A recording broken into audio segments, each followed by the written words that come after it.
चलिए देखते हैं उत्तर प्रदेश की 25 फटाफट बड़ी खबरों को। 2 लाख शिक्षकों को राहत, योगी सरकार ने उठाया बड़ा कदम। उत्तर प्रदेश के लाखों शिक्षकों के लिए बड़ी राहत की खबर है। सुप्रीम कोर्ट ने हाल ही में फैसला दिया था कि जिनकी सेवावधि 5 साल से अधिक है उन्हें नौकरी बचाने के लिए टीईटी पास करना अनिवार्य है। इस आदेश से लगभग 2 लाख शिक्षकों की नौकरी पर संकट मंडरा रहा था। शिक्षकों के विरोध और अपील के बाद मुख्यमंत्री योगी आदित्यनाथ ने घोषणा की कि राज्य सरकार सुप्रीम कोर्ट के इस आदेश के खिलाफ रिव्यू पिटीशन दायर करेगी। योगी ने कहा कि अनुभवी शिक्षकों से 50-55 साल की उम्र में दोबारा परीक्षा पास कराने की मांग अनुचित है। सरकार की राहत, किसानों के खातों में सीधे पहुंचे 48 लाख रुपए। यमुना नदी में आई बाढ़ से कानपुर के घाटमपुर तहसील के 19 गांव प्रभावित हुए, जहां धान तिलहन सब्जियों की फसलें तबाह हो गई। प्रशासन के सर्वे के बाद सरकार ने प्रभावित किसानों को राहत देने का निर्णय लिया। मंगलवार को 971 किसानों के खातों में डीबीडी के जरिए कुल 48,13,000 का मुआवजा भेजा गया। जिलाधिकारी जितेंद्र प्रताप सिंह ने कहा कि सरकार हर परिस्थिति में किसानों के साथ खड़ी है। किसानों ने मदद मिलने पर मुख्यमंत्री योगी आदित्यनाथ का आभार व्यक्त किया। गोरखपुर में नीट छात्र की हत्या, पशु तस्करों ने कुचला सिर। यूपी के गोरखपुर में पशु तस्करों ने 19 वर्षीय नीट छात्र दीपक गुप्ता की बेरहमी से हत्या कर डाली। बताया जा रहा है कि दीपक ने तस्करों को पकड़ने की कोशिश की, तभी उनके पिकअप ने टक्कर मार दी और मौके पर उसकी मौत हो गई। शव खून से लथपथ हालत में मिला, सिर कुचला हुआ था। घटना के बाद गांव में बवाल मच गया। भीड़ ने पुलिस पर पथराव किया। फिलहाल हालात काबू में हैं। सीएम योगी आदित्यनाथ ने कहा कि दोषियों को हर हाल में सजा मिलेगी। अखिलेश यादव का वार, कानून व्यवस्था ध्वज, बुलडोजर से विपक्ष को डराया जा रहा। समाजवादी पार्टी के अध्यक्ष अखिलेश यादव ने सरकार पर कानून व्यवस्था को लेकर गंभीर सवाल उठाए। सपा नेता राजेंद्र चौधरी से मिलने सिविल अस्पताल पहुंचे। अखिलेश ने कहा कि मुख्यमंत्री के गृह जनपद में लगातार घटनाएं हो रही हैं, व्यापारी की हत्या से लेकर छात्रों की मौत तक। उन्होंने आरोप लगाया कि अधिकारियों की मिलीभगत से जानवरों का अवैध कारोबार चल रहा है। अखिलेश ने कहा कि मृतक नीट छात्र के परिजन को 5 करोड़ की मदद मिले। उन्होंने तंज कसते हुए कहा कि सफेद टेबल पर सफेद झूठ बोला जा रहा है और बुलडोजर से विपक्ष को डराया जा रहा है। प्रदेश में वस्त्र क्षेत्र से 22 लाख लोगों को रोजगार, सीएम योगी का बड़ा ऐलान। मुख्यमंत्री योगी आदित्यनाथ ने प्रदेश के वस्त्र परिधान उद्योग को नई पहचान देने के लिए बड़ा ऐलान किया। योगी ने बताया कि विभिन्न जिलों में वस्त्र परिधान पार्क स्थापित किए जाएंगे जिन्हें संत कबीर के नाम पर समर्पित किया जाएगा। उन्होंने कहा कि इससे निवेश, उत्पादन, रोजगार के नए अवसर खुलेंगे।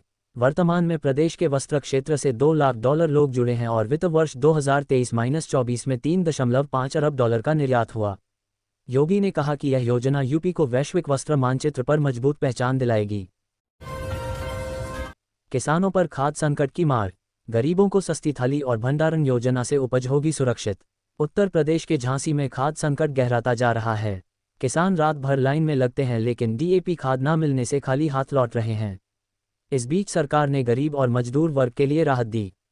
अन्नपूर्णा रसोई योजना के तहत 17 नगर निगम में मात्र ₹2.50 में भरपेट और पौष्टिक भोजन उपलब्ध होगा, जिसका आधा खर्च सरकार उठाएगी। साथ ही सीएम योगी आदित्यनाथ ने अन्य भंडारण योजना को तेजी से आगे बढ़ाने के निर्देश दिए ताकि फसल सुरक्षित रहे और किसानों को उचित दाम मिले। टीईटी अनिवार्यता पर शिक्षकों के पक्ष में सीएम योगी का बड़ा फैसला। मुख्यमंत्री योगी आदित्यनाथ ने बेसिक शिक्षा विभाग के शिक्षकों को बड़ी राहत दी है।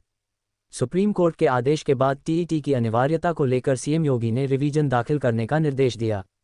उन्होंने कहा कि राज्य के शिक्षक अनुभवी हैं और समय समय पर प्रशिक्षण पाते हैं, ऐसे में उनकी योग्यता पर सवाल नहीं उठाया जा सकता। सीएम के इस फैसले के बाद बीटीसी शिक्षक संघ ने धरना प्रदर्शन स्थगित करने की घोषणा की है और सभी शिक्षकों से बच्चों की पढ़ाई पर पूरा ध्यान देने की अपील की। यूपी में बड़ी राहत, योगी सरकार ने 2017 से 21 तक के गैर कर चालान किए खत्म। उत्तर प्रदेश की योगी सरकार ने जनता को बड़ी राहत दी। परिवहन विभाग ने 2017 से 21 तक के गैर करी चालान समाप्त करने का फैसला किया। अब ये चालान पोर्टल पर डिस्पोज्ड, अबेटेड और क्लोज टाइम बार श्रेणी में दिखेंगे। इसके साथ ही इन चालान से जुड़े फिटनेस परमिट, वाहन ट्रांसफर और एचएसआरपी जैसे अवरोध भी हट जाएंगे। हालांकि टैक्स से जुड़े चालान इस फैसले के दायरे से बाहर रहेंगे। विभाग के अनुसार 30 दिनों में पूरी प्रक्रिया पूर्ण हो जाएगी और वाहन स्वामी ऑनलाइन चालान की स्थिति देख पाएंगे। ग्रेटर नोएडा में ट्रैफिक जाम से मिलेगी राहत। ग्रेटर नोएडा में गौर सिटी के पास ट्रैफिक जाम की समस्या जल्द खत्म होने वाली है। प्राधिकरण ने सर्विस रोड को चौड़ा और मरम्मत करने की तैयारी शुरू कर दी। चार मूर्ति चौक पर अंडरपास का काम जारी है।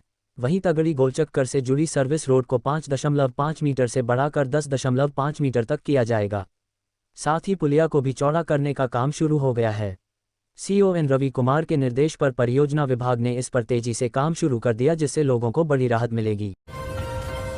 संगीत, यूपी में बिजली चोरी पर लगेगी लगाम। पावर कॉर्पोरेशन में तैनात होंगे 868 पुलिसकर्मी। उत्तर प्रदेश में बिजली चोरी करने वालों की अब खैर नहीं। DGP ने आदेश जारी किया है कि प्रदेश भर में 868 पुलिसकर्मियों को तत्काल प्रभाव से पावर कॉर्पोरेशन में तैनात किया जाए। पावर कॉर्पोरेशन का कहना है कि इस कदम से अभियान तेज होगा और थानों से मदद लेने में होने वाली देरी खत्म होगी। सरकार की सख्त पहल से बिजली चोरी पर रोक लगेगी और उपभोक्ताओं को बेहतर आपूर्ति सुनिश्चित हो सकेगी। विदेश में पढ़ाई का सपना होगा पूरा। वंचित वर्ग के छात्रों को योगी सरकार देगी मदद। लखनऊ से बड़ी खुशखबरी है। विदेश में पढ़ाई करने का सपना वंचित वर्ग के छात्रों के लिए हकीकत बनेगा। समाज कल्याण राज्य मंत्री असीम अरुण ने बताया कि राष्ट्रीय विदेश छात्रवृत्ति योजना के तहत वर्ष 2025-26 के लिए आवेदन आमंत्रित किए गए। इस योजना का उद्देश्य अनुसूचित जाति, घुमंतु व अर्ध घुमंतु जनजाति, भूमिहीन कृषि मजदूर, परंपरागत कारीगर परिवारों के मेधावी छात्रों को विदेश की टॉप 500 यूनिवर्सिटीज में मास्टर्स और PhD स्तर की पढ़ाई के लिए वित्तीय मदद उपलब्ध कराना है। योगी सरकार का बड़ा प्रशासनिक फेरबदल, 16 IAS अफसरों का तबादला। उत्तर प्रदेश में योगी सरकार ने 16 IAS अफसरों का बड़ा तबादला किया। लखनऊ की कमिश्नर रोशन जैकब को हटाकर विजय विश्वास पंत को नया कमिश्नर बनाया गया। पंत पहले प्रयागराज मंडल के कमिश्नर थे।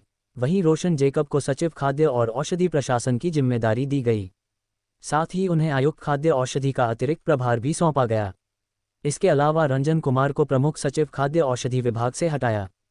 हालांकि वे प्रमुख सचिव आयुष बने रहेंगे। इलाहाबाद हाईकोर्ट का बड़ा फैसला, माता या पिता सरकारी नौकरी में तो मृतक आश्रित में नहीं मिलेगी नियुक्ति। इलाहाबाद हाईकोर्ट ने मृतक आश्रित भर्ती पर अहम फैसला सुनाया। कोर्ट ने स्पष्ट किया कि यदि माता या पिता में से कोई एक सरकारी सेवा में है तो मृतक आश्रित के तौर पर नौकरी का लाभ नहीं दिया जाएगा। दरअसल एक मामले में मां की नौकरी पर होने के बावजूद तथ्य छिपाकर मृतक आश्रित में नियुक्ति ली गई थी। एकल पीठ ने इसे सही माना था, लेकिन अब खंडपीठ ने उस आदेश पर रोक लगा दी है। यह फैसला पंचायती राज विभाग की विशेष अपील पर सुनाया गया। UPPSC ने निकाली बड़ी भर्ती। उत्तर प्रदेश लोक सेवा आयोग ने युवाओं को रोजगार का बड़ा मौका दिया। आयोग ने सहायक अभियोजन अधिकारी यानी APO के 182 पदों पर भर्ती प्रक्रिया शुरू कर दी।